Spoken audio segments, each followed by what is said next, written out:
bretone. Vom vorbi astăzi despre secretele bucătăriei bretone, de ce nu? Poate că vom merge puțin mai departe, să nu ne limităm doar la clătite, la crêpe și la galette. Împreună cu Patrick Rongier, maître formateur crêpier, aici în studioul nostru. Bonjour et merci de votre visite. Merci Mireille. Patrick Rongier, care ne-a pregătit o formare aux petits oignons, cum spun francezii. Il n'y a pas de hasard. Patrick Rongier, c'est à nous. Alors, racontez-nous votre histoire. Comment êtes-vous arrivé formateur crêpier? A créé mon école de crêperie qui s'appelle l'école crêperie Leroic, juste à Maison Leroic. Maison Leroic. SAS Maison Leroic. Oui, ça c'est la forme juridique. Leroic, avant toute chose, cette belle histoire, elle démarre avec certainement en moi. Alors je sais pas si c'est génétique, j'en sais strictement rien, mais ma grand-mère, Marie-Allemande Leroic, que j'ai très peu connue puisqu'elle est décédée quand j'avais 7 ans, était crêpière de son état, épouse et femme de marins pêcheurs de Terre-Neuve qui pêchaient la morue. Donc, alors une vie dure, etc. Dur métier. Et moi, j'ai toujours eu cette passion au fond de moi des crêpes et des galettes. Alors, je suis un autodidacte, comme on l'entend, parfait, puisque j'ai un point commun avec mon ami maintenant Olavi. On a HEC en commun tous les deux, c'est-à-dire que lui a vraiment fait des hautes études commerciales et moi j'ai fait des hautes études communales parce que je me suis arrêté très tôt et donc mon parcours a été effectivement de rencontres de gens, etc. J'ai aussi été un consultant d'entreprise, voilà, du pratico-pratique, toute ma vie se résume à cela. Et pour revenir aux crêpes et aux galettes, j'avais 14 ans et demi, je situe bien parce que c'est l'âge où on peut avoir une mobilette et j'avais acheté une mobilette d'occasion en ayant travaillé un peu l'été. J'ai fait un tour de Bretagne en mobilette, c'est ma grande révélation. Et je me souviens pas trop de cette dame qui tournait des galettes devant moi, je me rappelle pas de sa silhouette, je me rappelle pas de son visage, mais je me rappelle de sa main qui tournait au-dessus de la crêpière, ce qu'on appelle un bilic en breton. Et je n'ai eu de cesse que de vouloir savoir cela. Et donc j'ai acheté une crêpière, je l'ai mise sur le siège de ma mobilette, je dormais avec dans ma tente. Et puis j'ai fait des crêpes pour les amis pendant très longtemps, pour des anniversaires. Mireille, vous auriez eu l'anniversaire d'un de vos enfants ou le vôtre. Vous m'auriez demandé si nous avions... Pas sûr, il sait pas exactement. non, mais vous m'auriez demandé de faire des crêpes pour vous et vos amis, vous voyez. Et nous sommes là, hein, 123 à la radio aujourd'hui. Et puis peut-être que vous m'auriez demandé, comme d'autres me l'ont demandé, mais montre-moi comment on tourne. Comment faire le tour de main. Voilà. En fait. Voilà, et en fait, j'ai fait un mariage entre mon métier à une époque de consultant, d'organisateur, de celui qui aime partager, qui aime entrevoir des choses avec les autres. Et puis à travers la crêpe, la galette, à travers les traditions de Bretagne, j'ai marié les deux. Et puis un jour j'ai dit, je vais créer une école. J'ai regardé ce qui se faisait autour de moi. Déjà, et j'ai trouvé que c'était long, que c'était pas pratico-pratique, etc. Et j'ai créé Maison Leroic, qui porte le nom de ma grand-mère et de ma maman, Juliette Leroic. Voilà. Quel est l'objet de cette maison? C'est la formation. C'est la formation de crêpier. Depuis le moment où vous avez ouvert cette maison, il y a combien de compagnons que vous avez formés? Voilà, j'ai la prétention et je le dis ouvertement. Tous ceux que j'annonce, je les ai formés moi-même, c'est-à-dire environ depuis 6 ans maintenant, surtout sur les 4 dernières années, j'ai formé un petit peu plus maintenant, je crois, de 400 compagnons crêpiers. Je les appelle pas des stagiaires, moi j'appelle des compagnons, vous voyez, cette relation avec l'autre, et qui viennent de... Je crois que je suis à 28 ou 29 pays différents, alors soit qui vont s'installer, soit qui sont venus, voilà, de tous les continents pratiquement. Et puis ça dure que 4 jours. Pas plus de 4 personnes pour un échange intense. C'est de matin de 8h30 à 19h le soir, même plus tard s'il le faut, s'il y a besoin de conseils. Et on échange. Ça va au-delà de la formation. Le mot formation, c'est trop simple, c'est trop galvaudé. Moi, je parle de partage, je parle pas de stagiaires, je parle de compagnons. Alors, qu'est-ce qu'on apprend, en fait? On apprend à faire bon. Avec du bon. Avec du bon. Par Sinon, exemple, ça marche pas. Olavi qui ouvre Nominoé ici, fait venir sa farine de blé noir, son sarrasin, il le fait venir directement de Bretagne. Moi, ce que je défends, c'est de faire bon avec du bon, effectivement. Et puis, de pas chercher à vouloir que faire des sous, c'est aussi on véhicule tout un tas d'émotions à travers la cuisine, faut pas l'oublier, et de faire simple. Quand je dis ne pas aller dans l'usine à gaz, et Olavi, Dana et Olavi l'ont bien compris, c'est-à-dire c'est pas d'offrir pléthore de choses sur son menu, mais d'avoir les 5-6 grandes traditionnelles, et puis à côté de ça d'offrir des suggestions qui tournent de temps en temps. Alors pour revenir à l'école, qu'est-ce qu'on apprend? On apprend d'abord à faire bon, on apprend à tourner, on apprend aussi à calmer le jeu, c'est-à-dire laisser les pâtes se reposer, notamment le sarrasin. On apprend le geste essentiel. On va droit au but, c'est-à-dire apprendre tous les trucs et astuces en cuisine qui nous font, 1, gagner du temps, et 2, ne pas réinventer ce qui fonctionne très bien, c'est-à-dire la tradition. Alors justement, parlons de tradition et parlons des secrets du métier, et faisons un peu la différence entre la crêpe et la galette. Alors, on va partir d'un postulat simple, c'est que lorsqu'on évoque la crêpe, alors il y a les puristes qui voient ça autrement, mais la crêpe, on va penser au sucré. Pour le commun des mortels, le sucré, c'est-à-dire la crêpe avec de la farine de froment, etc. Où là, on va garnir avec, selon aussi les habitudes aussi culturelles, de cuisine, crêpe etc. Au sucre, voilà. Une simple crêpe au sucre, c'est pas si simple que ça. Faut choisir déjà un bon sucre à mettre dedans, d'accord? Et puis à côté de ça, si. Et puis après, on va, par exemple, moi je l'offre à tous mes compagnons. Par exemple, le succès de ma propre crêperie, parce que j'ai eu une crêperie et que je leur enseigne, c'est la pomme Leroic en dessert. Donc vous imaginez une petite pomme cuite au beurre et au sucre, légèrement caramélisée. Elle va aussi être contenue avec une petite framboise qu'on va retourner sur une crêpe. D'accord. Et on va zébrer ça de caramel au beurre salé maison. J'ai appris à Olavi et Dana à le faire. Et voilà ce qui est. Alors, on pouvait aussi présenter cette pomme, comme beaucoup le font, façon un peu compote grossière avec du caramel noyé dedans. Non, il faut que ce soit beau aussi. Il faut que c'est de la classe un petit peu. Oui, c'est le respect du produit d'abord. Et puis d'une tradition et du client. Et puis tout, oui, exactement. Et alors, pour finir, donc ça, on a parlé des crêpes dessert qui peuvent être servies éventuellement avec du salé pour ceux qui n'ont pas l'habitude du sarrasin. Donc le sarrasin. Un caramel salé. Un caramel au beurre salé, ma chère. On n'a pas de petits pots dans nos poches. C'est dommage. Mais et donc après le sarrasin. Je ne laisse pas faire facilement. Je vois ça, ça. Mais peut-être un petit peu gourmande sur ce coup-là aussi. Et donc le sarrasin, donc autrement appelé blé noir, voilà, c'est aussi une culture. On en a une production un petit peu partout sur la planète, mais il y a production et production. Voilà. Donc on va chercher. Et Olavi souhaitait avoir une production bretonne, bio, etc. Et c'est ce qu'il importe, effectivement. Alors, qu'est-ce qu'on met dessus sur un sarrasin? Sur la sarrasin. Qu'est-ce qu'on va dire? Alors, il y a parce que là, ça commence à devenir un peu compliqué. Non, c'est pas compliqué, c'est surtout que ça met l'eau à la bouche, cette affaire-là. Alors, la complète, c'est simple. La complète, elle est simple. On choisit des bons éléments, des bons œufs, du bon jambon, du bon fromage, d'accord?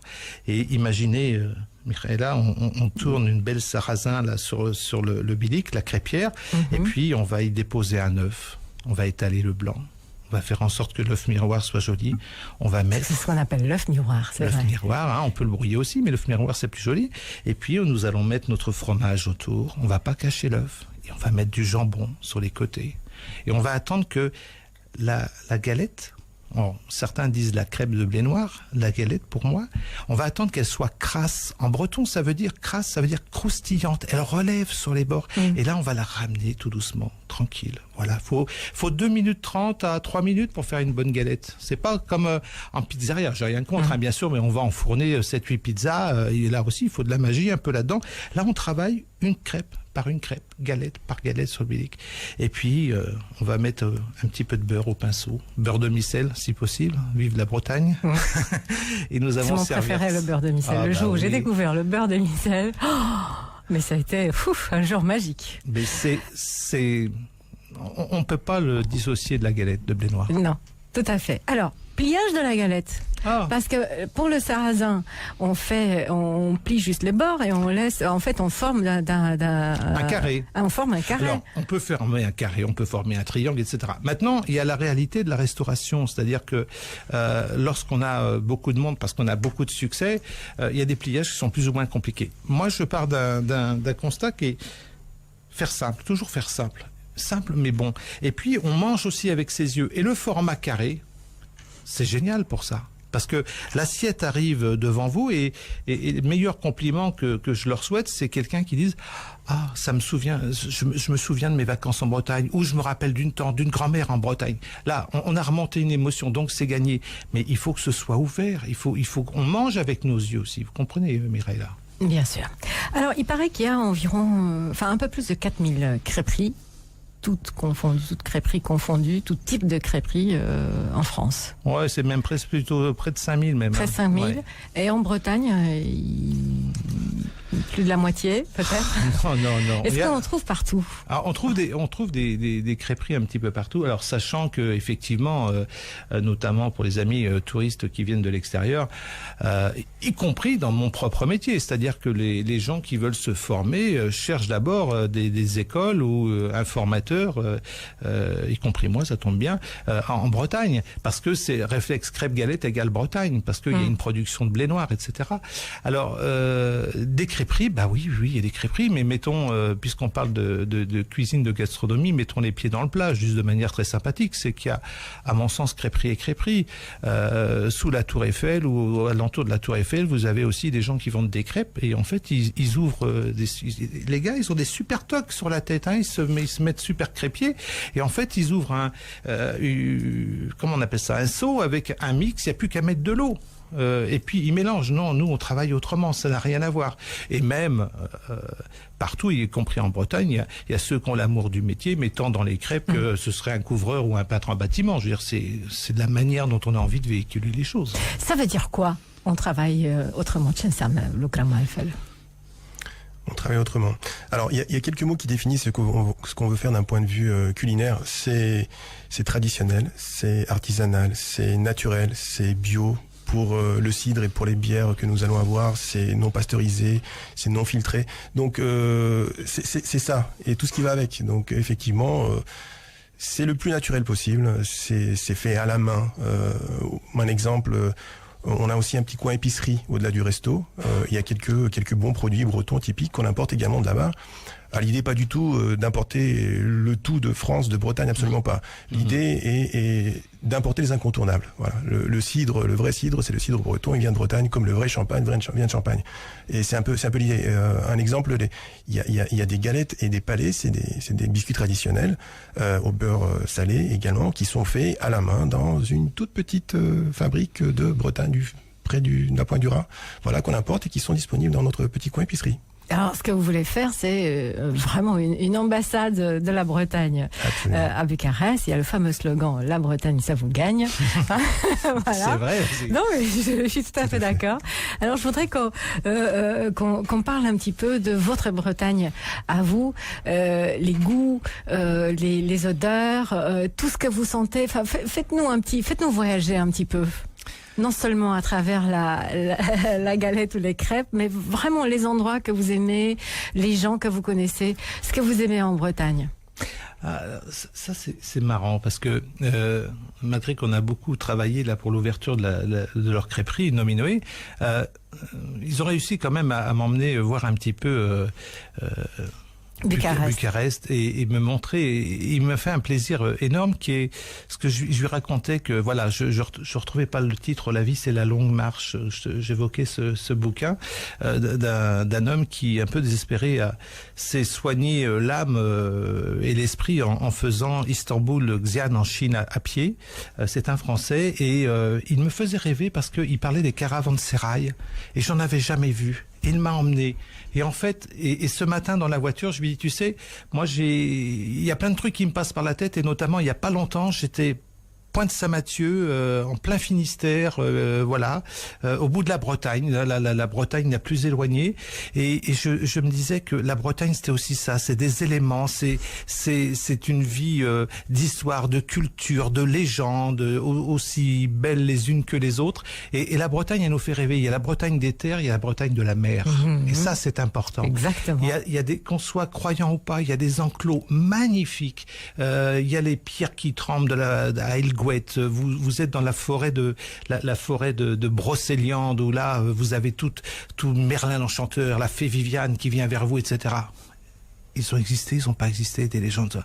Puis vous attendez toujours à ce qu'il y ait un petit elfe qui sort de dessous les feuilles, qui vous raconte des histoires. Et la Bretagne, c'est aussi ça. C'est des odeurs, des parfums d'humus qui viennent se mélanger au sarrasin. C'est une autre vie. Alors maintenant, je peux pas être jugé parti. Moi, je suis breton dans l'âme. Je le revendique. J'aime trop les choses. Je me pardonne. Mais il est évident que pour ceux qui viennent de l'extérieur, le message que je veux faire passer quand on parlait que la Bretagne vous gagne ou la Bretagne, j'ai envie de la partager, eh bien, la Bretagne, c'est pas uniquement les grandes références, Saint-Malo, etc.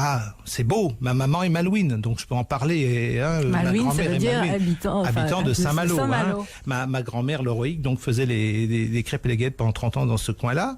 Mais il n'y a pas que ça. Allez vous balader dans les petits villages. Allez dans le centre de la Bretagne. Allez rencontrer des gens. Rentrez dans les bistrots, les cafés, vous allez entendre parler breton, puis tout d'un coup, vous allez leur demander des choses, et puis voilà, ils vont vous parler, ils vont vous raconter des trucs merveilleux. Ça, c'est la Bretagne. Et puis, comme tout ailleurs, on a envie de partager, ou on a envie de la garder pour soi, et si on garde les choses pour soi, ça n'a aucun intérêt. Donc, voilà, votre Bretagne à vous. Moi, je pense que... Alors, j'ai pas pris conscience dès le début, mais j'ai un ami qui m'a en fait...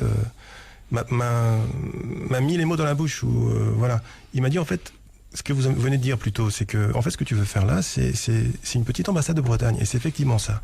Je pense que in fine, moi je suis un Breton par adoption. Alors je suis en premier lieu roumain et je le serai toute ma vie, quel que soit le parcours et où la vie m'emmène. Je suis français parce que la France m'a accueilli dans des moments de détresse, et une région particulière de la France, la Bretagne m'a accueilli, et quelque part c'est lui rendre ce qu'elle m'a donné. Parce qu'effectivement, on était des égarés du monde. Et c'est une région qui est tellement riche. C'est une région qui parle à tous les sens. Et ce que l'on souhaite dans notre petite crêperie-épicerie, c'est effectivement que les gens se transportent dans le temps, géographiquement effectivement, qui se retrouvent en Bretagne, mais aussi dans le temps. Alors les gens qui aiment les histoires, qui aiment les légendes, il y a un petit coin bibliothèque avec des bouquins pour des gamins, pour des adultes, d'histoire, de peinture, de Gauguin, de l'école de Pont-Aven, de plein de choses. Et voilà, ça parle à tous les sens, ça parle à l'esprit, ça parle au goût, ça parle à tout. Mais je reviens à ma question, j'insiste, je voudrais des coins en Bretagne, des gens que vous connaissez. La Pointe du Raz, la Pointe du Raz. Racontez-nous. La Pointe du Raz, c'est extraordinaire. C'est où? C'est l'une des 3 pointes là qui se jettent dans l'océan Atlantique. C'est les extrémités ouest de la Bretagne, de la France et de l'Europe, voilà. Comment? C'est magnifique. C'est magique. C'est dantesque. En bas, parfois, je sais pas si tu as remarqué, tu as des petits bateaux de pêche, des ligneurs, ce qu'on appelle des gens qui pêchent le bar, le poisson de bar, à la ligne directe. Ils sont dans des creux de 2 mètres. Mais nous-mêmes... À la ligne, ça veut dire quoi? Comment on dit ça? Poisson par poisson. Poisson par poisson. Pas des ligneurs avec 50 000 hameçons derrière. Les gars, ils sont avec leur lancer, leur moulinet. Ils sont seuls dans leur petit bateau. Ils ont la barre franche entre les genoux. Et ils sont là dans des creux de 2 mètres, 3 mètres, parce que c'est leur vie d'aller chercher du poisson. Voilà. La moindre des choses qu'on leur doit à ces gens-là, c'est que lorsqu'on fait une galette avec un filet de poisson, par exemple, et une petite sauce armoricaine dessus, on peut y mettre autre chose. Mais on leur doit ça. Donc c'est ça aussi la Bretagne. C'est d'aller juste, Mireilla, il y a des petits enclos paroissiaux en Bretagne, ou alors aller sur les monts d'Arrée. Il y a, alors, d'autant plus, entre parenthèses, un athée pratiquant qui vous le dit. Il y a une petite chapelle. Dans les monts d'Arrée, d'accord, c'est dans le Finistère, dans les terres, Saint-Michel de Brasparts. C'est assez nu, il n'y a que des genêts et des ajoncs. Moi, une fois, on se baladait, on était en bas, la chapelle, elle est à 500 mètres de nous. Il y a ce qu'on appelle un cagnard en français. Il fait très chaud. On a vraiment très chaud, très soif. On monte là, on a de quoi faire. Un demi-kilomètre, même pas. Il se met une tempête, des trombles d'eau. On s'est réfugié dans cette petite chapelle. On est passé de la lumière à l'obscurité des mystères de la Bretagne, et tout d'un coup c'est revenu comme enchanteur. Et parfois on peut entendre des chênes au loin. Et ça, les chênes, c'est l'encou. En breton, l'encou, c'est le diable. Il vient te dire, attention, j'arrive si tu fais pas les choses bien dans ta vie. On a eu la chance de pas l'entendre. C'est ça aussi la Bretagne. C'est magique. Alors, j'aime bien ces histoires. Parlons d'autres produits mythiques de la Bretagne. On parle bien sûr de la cuisine, de la gastronomie. Et comment on fait ça? Et comment ne pas parler de l'andouille, on sort de la cuisine. Comment ne pas parler de l'andouille de Guéméné? Mais je t'en laisse en parler, t'en parles mieux que moi. Ouais, allez-y. Ah non, on évoque... La Bretagne, c'est pas que ça, mais effectivement, ils ont fait venir une véritable andouille. Andouille, c'est de la charcuterie, de Guéméné-sur-Scorff, qui était l'andouille roulée, opposée à celle de l'andouille de Vire de Normandie. Et l'andouille, c'est dans du chaudin de porc. Et imaginez ça, Mireilla, elle doit faire 2 mm d'épaisseur. On vient la mettre, on la chauffe que d'un côté sur le bilic, on vient la mettre en corolle et après, comme des tulipes sur la galette. Ça va être l'heure de manger en plus. Justement, c'est pour ça qu'on fait. Alors, en termes de petits gâteaux, il y a quand même d'autres petits gâteaux que vous avez fait venir aussi à Bucarest. On a fait venir à Bucarest dans le coin épicerie, effectivement. Je vous disais les petits gâteaux secs artisanaux faits à la main, les galettes, ça s'appelle aussi les galettes, et les palais bretons, faits au beurre salé bien évidemment. Les fameux caramels au beurre salé également, on les a fait venir, ils sont disponibles en papillote. Et puis il y a plein de choses que nous allons préparer par nous-mêmes. Donc Patrick le disait tout à l'heure, le caramel qu'on va servir sur nos crêpes, c'est un caramel fait maison par nous. Et ce qui est bien aussi, c'est que au-delà de ces recettes traditionnelles consacrées, et on parlait de l'andouille de Guéméné, on peut innover. Et c'est quelque chose que l'on souhaite vraiment faire. On a une très belle charcuterie en Roumanie, et il y a des choses qu'on peut faire, qu'on peut inventer.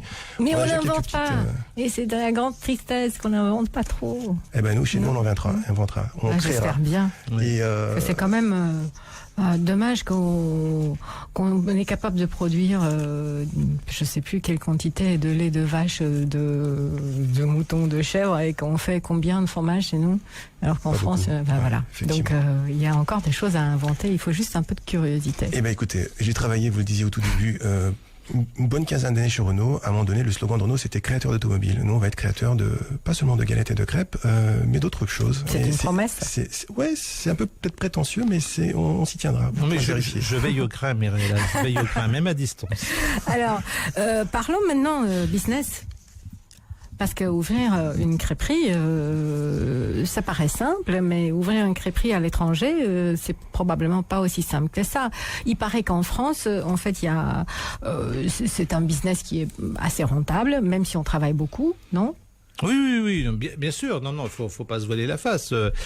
Il est reconnu que la pizzeria et la crêperie sont parmi les secteurs de la restauration qui sont les plus rentables. Il n'empêche que c'est un véritable métier de bouche. On est constamment debout, on est archi fatigué. Il faut choisir ses produits. On fait des courses comme les autres, etc. Et en même temps, voilà, si vous me permettez, Mireilla, c'est juste la petite parenthèse qui est de dire, moi par exemple, à mon école, je refuse certaines personnes. Par exemple, celui qui vient juste pour apprendre parce que il est en retraite, il ou elle est en retraite, et puis elle se dit, j'ai moyen de me payer la formation, puis je vais faire des crêpes et des galettes à mes petits enfants. J'ai enfin ce loisir de le faire.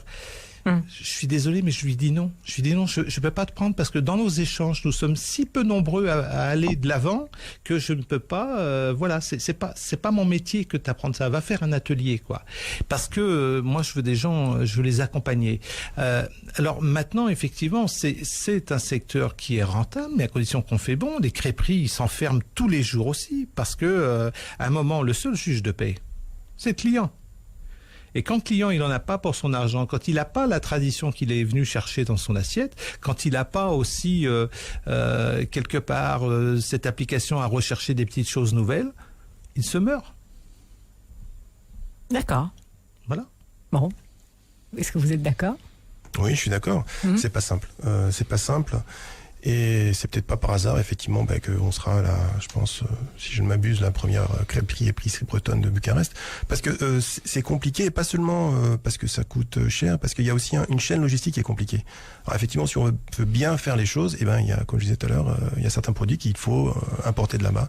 Et c'est pas facile. Alors, le sarrasin, je comprends. Oui. Mais les œufs. Les œufs, non, ils sont de chez nous, donc vous en faites pas. Alors, je peux vous les citer, les produits qu'on importe, mais ils sont quand même un peu de base. Donc, il y a la farine de sarrasin. Il y a le cidre artisanal, qui est très important, qui accompagne encore. C'est un incontournable des galettes et qu'on peut savourer aussi séparément. Il y a les biscuits dont je vous parlais également.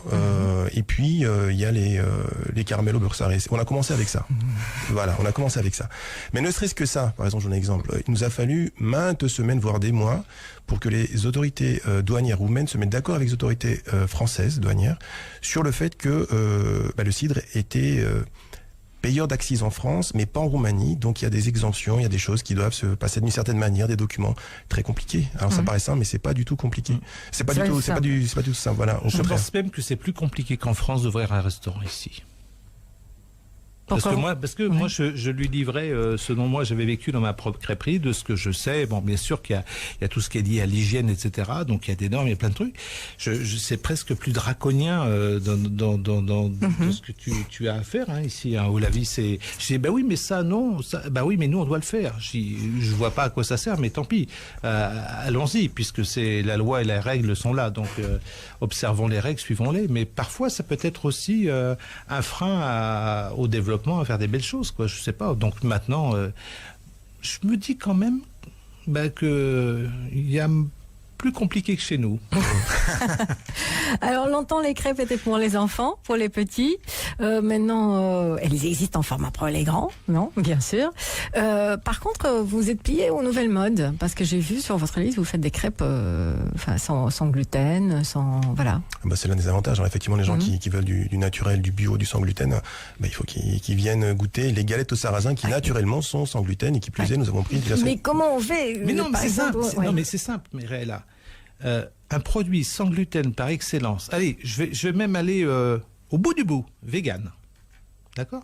Le sarrasin est un produit vegan par excellence, puisque ce n'est pas une céréale, il n'y a pas de gluten, c'est une polygonacée de la famille.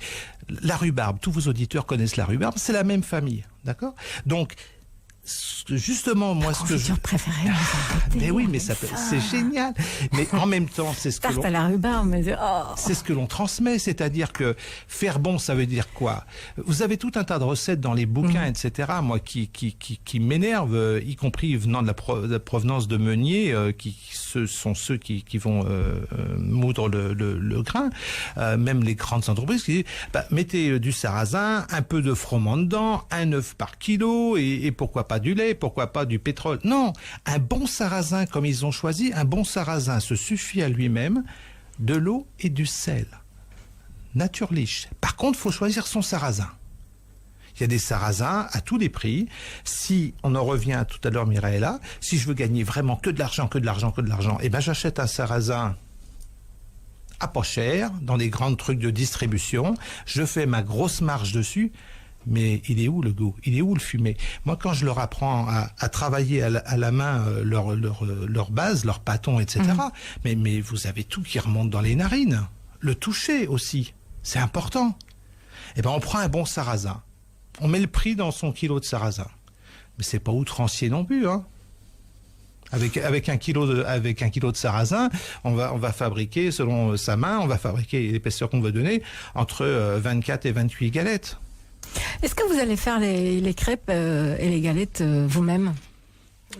Moi personnellement, oui, monsieur. Il se peut que je donne un coup de main. Je trouve que c'est important. Parce que moi, je suis très attachée en France aux boulangers qui se lèvent, par exemple, à 3h du matin ou 2h30 du matin pour se mettre dans sa boulangerie et préparer la baguette et les croissants pour le lendemain. Et je pense qu'en Roumanie, on a oublié un peu ce côté du vrai travail quand on est dans les métiers de la bouche. Nous on travaille déjà pour l'ouverture là avec mon épouse. Alors c'est un projet familial, c'est un projet, c'est notre projet à nous de cœur, d'âme, comme on dit en roumain, où on a mis tout ce qu'on avait de mieux. on a été d'abord formé. Donc j'ai mis la main et puis les produits qu'on importe, on les a choisis parce qu'on a travaillé avec. On a bénéficié comme je disais tout à l'heure, une formation aux petits oignons, mon épouse et moi. Et le fait qu'entre elle et moi, c'est elle qui a plus le coup de main, comme dit Patrick. Alors c'est elle qui sera sur la cuisine. Moi je donnerai un coup de main quand il y a lieu. Je serai moi sur la salle plutôt. Mais je suis là en appoint. Et puis on a formé une belle équipe et ça doit être une belle histoire aussi pour l'ensemble de l'équipe, avec des gens qui ont aussi des parcours. C'est peut-être pas un hasard. On s'est retrouvés des parcours un peu différents, un peu. Parce que je pense qu'il faut donner l'exemple. Le patron doit aussi être en cuisine et en salle et voilà. Mais de là à dire que je formerai mieux les femmes que les hommes, faut pas exagérer non plus. J'ai pas dit ça. Mais non, mais c'est une blague. Joke. Personne n'a dit ça ici. Mais non, c'est une blague. Ah d'accord. Ah bon. Ben voilà. Je pense que nous avons fait le tour. Est-ce qu'en termes de marketing, vous avez pensé à quelque chose pour cette ouverture? Est-ce que ça vous fait peur? Non, du tout. Il faut y croire et on y croit et c'est un projet, encore une fois, quand on y croit et qu'on a mis tout ce qu'il y a de mieux, et ça ne peut que marcher, il faut écouter sa voix intérieure, comme on dit, et la voix intérieure dit que ça va marcher. Le marketing, j'en ai fait pendant plus de 20 ans pour Renault et pour d'autres groupes. Oui, mais en premier lieu, ce qu'ils font, c'est que les gens, ils viennent, ils goûtent et ça leur plaise, puis ensuite c'est le bouche à oreille. On peut parler du marketing et du marketing mix qu'on va appliquer, mais je pense que c'est pas l'objet. Chacun peut imaginer ce qu'on peut faire avec le Facebook, avec plein de choses, le digital, etc. Mais non, en premier lieu, il faut que les gens soient convaincus, que ça leur plaise et qu'ils soient tout à fait satisfaits, comme on dit, dans le métier de l'automobile, quand il y a les enquêtes clients, et qu'ils nous recommandent certainement, et pas peut-être. Voilà. D'accord. Ça veut dire quoi, Nominoé? Nominoé, je vais en parler très longtemps. Alors, les recettes, les crêpes et les galettes les plus élaborées, elles vont toutes porter le nom d'un personnage emblématique de la Bretagne. Et c'est une région qui est riche en personnages emblématiques. Nominoé, c'est le père de la nation, on dit en breton. C'est celui qui a, il y a très longtemps, en 845, vaincu Charles le Chauve, les Francs, et puis est devenu le premier roi de Bretagne. Et voilà, et puis il a eu des successeurs, puis on parle des successeurs, il y a des ducs de Bretagne, et des duchesses, et Jacques Cartier, et plein de choses. Voilà, mais comme je suis fan d'histoire, je peux en parler longtemps. Mais derrière, encore une fois, chaque crêpe, chaque galette, il y aura une histoire, et puis ceux qui seront intéressés, eh ben, ils pourront apprendre cette belle histoire. Strada Maltopol, fostă stradă dreaptă, pentru cei care știu cartierul din copilărie, așa cum îl știu eu. Alții au și alte copilării mai vechi decât copilăria mea. Felicitări, mulțumesc pentru vizita de astăzi, felicitări pentru pasiunea pe care o puneți în ceea ce o faceți. Patrick Rongier, est-ce que vous avez d'autres projets? Est-ce que vous avez d'autres amateurs de crêpes qui sont en train d'ouvrir leur crêperie dans d'autres pays du monde? Alors, oui, forcément, parce qu'il y a pas mal de gens qui viennent, mais moi je fais que 2 formations par mois avec très peu de gens, donc voilà, donc c'est assez restreint, voilà, c'est de l'accompagnement. Mais juste quand même, pour finir, une petite anecdote, il faut savoir qu'avec Dana et Olavis, c'est une histoire qui n'aurait pas dû naître un jour. Parce qu'ils étaient inscrits ailleurs, dans un autre centre de formation qui les a un peu lâchement laissé tomber, on passera là-dessus, et ils m'ont appelé. Et la petite histoire veut que lorsqu'ils m'ont appelé, la première fois, je leur ai dit, je ne peux rien pour vous parce que je ferme cette école-là pour en ouvrir une autre ailleurs. Et dans le week-end, je dis, je peux pas les laisser tomber. Donc j'ai enchaîné 2 formations l'une sur l'autre. Ils ont été les derniers de mon ancienne école et ils sont les premiers que j'accompagne chez eux avec plaisir. Et voilà. Merci beaucoup. Et puis bon courage pour la suite. Merci Merel.